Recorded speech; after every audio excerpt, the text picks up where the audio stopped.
Petang. Tang, Assalamualaikum. Waalaikumsalam warahmatullahi wabarakatuh. Bang Rahmat, kemarin di rapat dengan Menteri Kehutanan, apa yang terjadi? Apa yang membuat dan disimpulkan oleh Komisi 4 sampai membuat desakan seorang Menteri Kehutanan harus mundur? Iya, Mbak Desi. Kemarin kan kita rapat mendengarkan agenda tunggal terkait dengan bagaimana penanganan terkait dengan bencana banjir yang melanda 3 provinsi, Sumatera Utara, Aceh, sama Sumatera Barat. Kita berharap dari Pak Menteri kemarin itu mengeluarkan statement apa kebijakan-kebijakan kita untuk tindak lanjut pasca bencana ini ya, terutama yang berkaitan dengan sektor kehutanan dan Satgas PKH itu. Nah, Mbak Desi dan seluruh pemirsa, kita sampaikan bahwa kita ingin fokus membahas langkah gitu ya. Itu belum 2 hari dan belum lagi kering itu akhir banjir. Itu kayu gelondongan yang besar-besar itu lewat di depan mata kepala orang yang sedang dilanda musibah. Kemudian para pembalak hutan yang notabene-nya itu diberikan hak deforestasi, perusahaan-perusahaan sawit gitu ya, itu kan sudah di depan mata. Satgas PKH itu sudah menyita itu ratusan ribu hektar, baik di Padang Lawas ada 47.000, kemudian di Agam ada sekitar 3.040 hektar. Itu kan mereka itu selama ini sudah mengambil manfaat di atas hutan yang di luar HGU mereka, sehingga ketika banjir seperti ini seolah-olah rakyat itu yang menderita, pemerintah dikasih beban, sementara orang yang menikmati selama ini yang menggunakan kawasan hutan sebagai ajang untuk mengeruk uang itu tidak ada perannya untuk pemulihan banjir ini gitu. Oke, artinya juga tidak melihat ada ketegasan dari Menhub, makanya diminta mundur ya? Iya, faktanya kan kayu gelondongan yang segar itu masih lewat truk pengangkutnya itu di depan orang yang sedang ditimpa bencana. Ini berarti Pak Menhub kita anggap tidak bisa melakukan apa-apa di tengah bencana, terutama pasca bencana yang terkait dengan wewenangnya gitu. Nah, oke, Maka kalau kita gitu, kemarin sebenarnya meminta itu. oke, Tapi dinilai tidak kompeten sama Menhub Komisi malah 4. berikan data penurunan ini, penurunan itu. Oke, kita tanya ke Mas Faldo. Mas Faldo dinilai tidak kompeten sama mitranya di DPR. PSI menanggapinya gimana? Tapi ditahan dulu, kita jawab, kita bahas lagi di Kompas Petang usai jeda. Kompas Petang kembali, masih bersama saya Sini Permadi. Kita juga lanjutkan dialognya. Mas Faldo, tadi Komisi 4 bilang rekan Anda di PSI yang menduduki jabatan Menteri Kehutanan tidak kompeten, tidak paham soal kehutanan, tidak bisa menjawab soal dari mana gelondongan kayu itu ikut terbawa ketika banjir. Tanggapan PSI gimana? Iya, Mbak Cindy. Pertama-tama izinkan saya menyampaikan duka yang mendalam ya Mbak untuk seluruh korban di Aceh, Sumut, dan Sumatera Barat. Mari hari ini kita fokus sama-sama memastikan kehadiran negara dan memperbaiki keadaan, karena saatnya kita butuh kepala dingin bukan kepala panas. Itu yang pertama. Yang kedua, soal desakan mundur saya kira itu wajar dalam demokrasi kita. Tapi sekali lagi Mbak Cindy, putusan mundur adalah hak prerogatif dari Presiden Prabowo, bukan keputusan opini publik harian. DPR wajar mengkritisi pemerintah, bahkan bagus. Justru aneh kalau DPR tidak mengkritisi kinerja pemerintah. Tapi kalau dibilang tidak kompeten? Dijawab Mbak kemarin semuanya. Kemarin disampaikan, saya pun menonton sidang tersebut bahwa Pak Menteri di DPR hadir memaparkan data, langkah-langkah konkret ke depan, dan mengakui bahkan untuk bertanggung jawab secara gentle. Ini kan kami kira menunjukkan kualitas kepemimpinan yang terbuka dan jujur. Ada data yang dipaparkan terkait daerah aliran sungai. Ada temuan untuk 12 pelanggaran yang sedang ditegakkan hukumnya.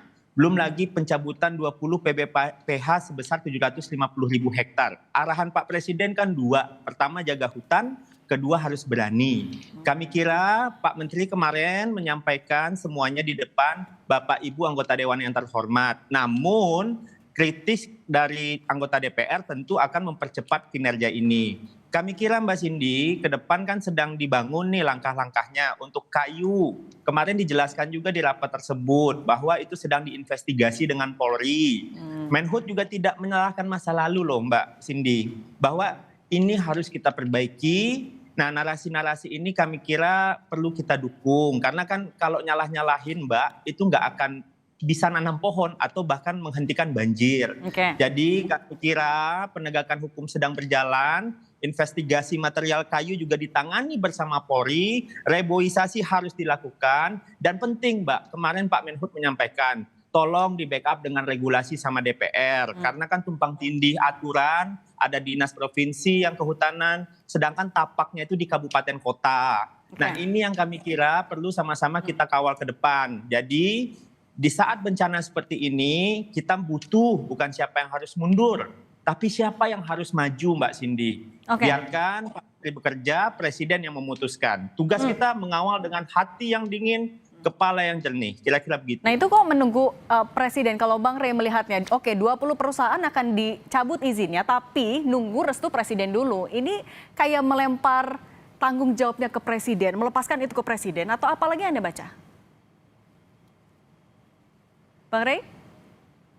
Masih di mute? Bang. Iya, tentu ada unsur itu. Tetapi memang saya kira permintaan mundur itu juga serba tanggung itu. Tanggungnya kenapa? Yang tidak ada sejarah di Indonesia ini pejabat negara mau mundur karena dianggap nggak becus. Karena ukuran suksesnya itu bukan standar orang, standar mereka. Kan mereka sendiri yang bisa mengukur bahwa mereka sukses atau gagal. Bukan memakai standar orang gitu. Nah, oleh karena itu sulit berharap para pejabat negara akan mundur, bahkan bukan karena kasus ini saja. Saja karena kasus yang lebih berat dari ini pun belum tentu ada orang yang mau mundur. Yang ada adalah pejabat-pejabat negara yang minta tambahan kewenangan, yang minta tambahan jabatan. Ada Menteri Pemuda sekaligus Ketua PSSI gitu. Antara menteri itu sekaligus ini. Ada Kapolri sekaligus Dewan Penasehat tapi Bang Rey, tapi kalau tadi saya sebut tanggung itu karena kultur kita nggak ada orang mau mundur dari jabatan. Oleh karena itu harus diminta langsung ke atasannya. Siapa atasannya? Presiden.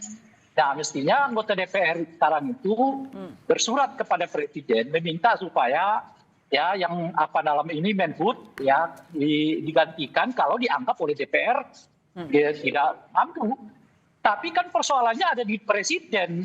Kenapa? Pertama soal kewenangan mencabut itu ya. Yang kedua adalah kan sejak dari awal dikritik orang komposisi kabinet ini nggak menggambarkan komposisi kabinet profesional. Orang-orang yang profesional di bidangnya kan sejak dari awal itu diingatkan oleh orang gitu kan. Nah sekarang memang itu orang-orang yang dianggap sebetulnya nggak tepat duduk di posisinya masing-masing, tapi dipaksakan oleh Presiden.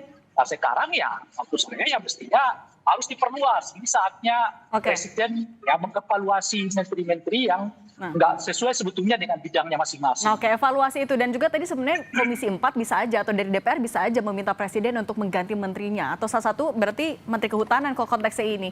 Bang Rahmat, Anda akan menggunakan kewenangan Anda di legislatif untuk melakukan itu? Kita kan kewenangan kita mengevaluasi ya Mbak Saidi ya. Atau sebagai dari parpol?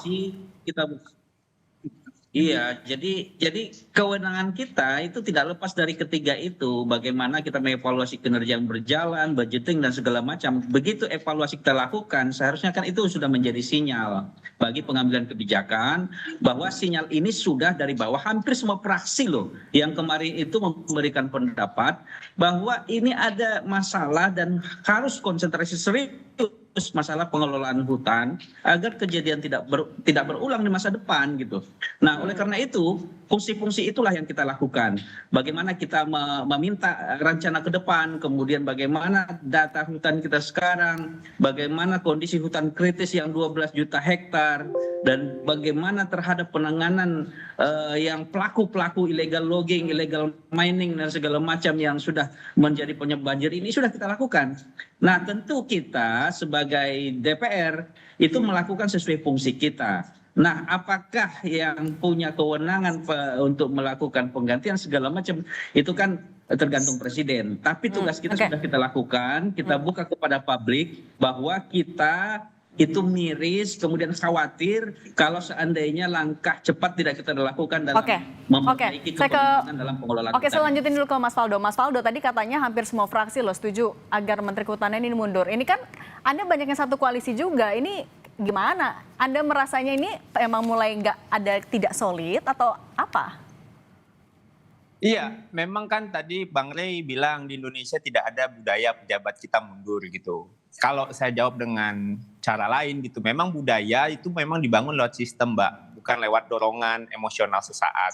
Memang banyak di negara maju pejabat mundur bukan karena desakan publik aja, tapi mekanisme hukumnya ada, audit menyeluruh ada, investigasi objektif juga ada. Jadi jangan terbalik, tata kelolanya dulu.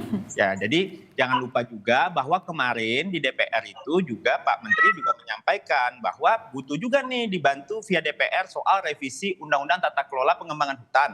Karena kan sekarang tumpang tindih, polisi hutan kita juga kurang, bahkan ada juga otonomi daerah juga yang terkait. Belum lagi kita bicara soal adanya moratorium yang sudah akan diwujudkan oleh Kemenhub dan didukung oleh DPR. Jadi kami kira penganggaran pun juga jadi isu kemarin yang dibahas di DPR. Jadi kami kira balik lagi ke soal mundur. Ini bukan urusan tepuk tangan publik, Mbak Cindy, tapi bagian dari prinsip akuntabilitas yang melekat kepada Pak Presiden sebagai pemegang prerogatif. Jadi kalau setiap masalah diminta mundur, sementara investigasi belum kelar, negara kita akan diatur dengan emosional, bukan rule of law. Tapi yang kita bangun hari ini kan Indonesia yang lebih modern, Indonesia yang lebih masuk akal gitu, bukan republik perasaan. Kami paham betul bahwa kita di kondisi yang sedang sama-sama berduka. Namun sama-sama kita mencari jalan keluar, Mbak Cindy, ke depan tidak boleh lagi begini. Kalau boleh kita lihat bagaimana perusahaan-perusahaan yang memanfaatkan hutan kita di masa lalu itu harus ditindak tegas. DPR kemarin keras sekali untuk hal itu dan tentunya kita pasti dukung langkah itu. Oke, soal penindakan itu kita satu suara semua, tapi juga Bang Rey, ya soal tadi 20 perusahaan bisa dicabut izinnya, tapi harus nunggu presiden dulu. Ini tidak menambah birokrasi, memperpanjang birokrasi justru. Iya, semua sebetulnya kalau melalui kewenangan presiden itu dapat dengan cepat diselesaikan. Masalahnya adalah apakah presiden punya kemauan apa enggak. Kan sekarang banyak orang yang menuntut supaya misalnya korban banjir, status banjir ini tingkatkan menjadi bencana nasional. Kenyataannya kan presiden tidak mau melakukannya gitu sampai sekarang tuh, sehingga ya banyak yang tertati-tati lah ya untuk menangani kasus ini serba tanggung. Nah, jadi semuanya kepada presiden, termasuk tadi pemunduran gitu. Apakah DPR sebetulnya punya hak? Ya punya hak dong lah. Memakzulkan presiden aja mereka punya hak, apalagi memakzulkan menteri kan. Ini soal mereka berani menaikkan isunya apa enggak gitu. Nah cuman memang kembali ke pertanyaan awal tadi tuh, ini kan satu koalisi ini. Ada apa ini? Kan kira-kira gitu. Nah ini yang sering kali saya sebutkan. Ini yang sering kali saya sebutkan tuh, kita mulai memasuki tahun politik. Ini 2026. Setiap partai ini membutuhkan identitas yang kuat di tengah masyarakat, pembedaan yang kuat di tengah masyarakat. Jadi oleh karena itu mungkin mereka akan saling mulai nih. Saya beda sama PSI, saya beda sama PKB dan sebagainya gitu. Ini kan kalau kita lihat sekarang, PSI udah mulai kritik-kritikan sama ke PKB. PKB sama Golkar juga melakukan yang sama. Kemudian Menteri Pertahanan dengan Pak Jokowi juga terjadi. Menteri Purbaya dengan Pak Jokowi juga terjadi gitu. Artinya sekarang memang partai-partai ini sudah tahu betul bahwa tahun 2026 ini adalah tahun di mana politik dengan identitas yang kuat sudah harus mulai ditegakkan. Memang kelihatan masih pelan nih, tapi kita lihat aja 2026 mungkin akan makin terang benderang siapa dengan siapa menyerang apa, siapa yang ingin berbeda dengan siapa gitu. Nah dimulai dengan ya ini cep-cep kecil lah ya. Oke. Cep tipis-tipis lah itu dulu ya kan. Oke, tapi jangan sampai motif politik itu ya itu sebatas hanya motif politik aja untuk mengurangi. Kita harus menyambutnya. Ini kan kali pertama kita mendapatkan di mana DPR itu keras menegur menteri gitu. Iya, tapi soal penanganan bencana juga sampai jangan hilang ya, Bang Rey. Oke, terima kasih Bang Rey Rangkuti, pengamat politik. Oke, Bang Rey, terima kasih. Bang Rahmat Saleh, anggota Komisi 4 DPR RI fraksi PKS, dan Mas Faldo Maldini, politisi PSI. Terima kasih. Terima kasih. Assalamualaikum. Waalaikumsalam.